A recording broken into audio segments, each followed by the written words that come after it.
आज आपण कमीत कमी कपड्यामध्ये अस्तर कसं बसवायचं ते पाहत आहोत।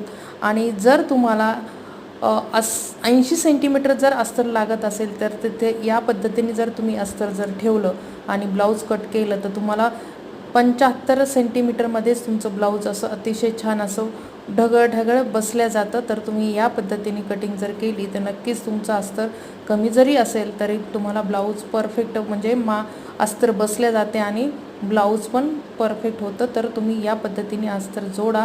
व्हिडिओ आवडला असेल तर लाईक शेअर आणि सबस्क्राईब करायला मात्र विसरायचं नाही। असेच व्हिडिओ पाहत राहायचे जेणेकरून तुम्हाला याचा उपयोग होणार आहे आणि तुमचा वेळ न घालवता असं हे आजची कटिंग आपली तयार झालेली आहे। नक्कीच लाईक शेअर आणि सबस्क्राईब करायला मात्र विसरू नका। असेच व्हिडिओ पाहत राहा। धन्यवाद।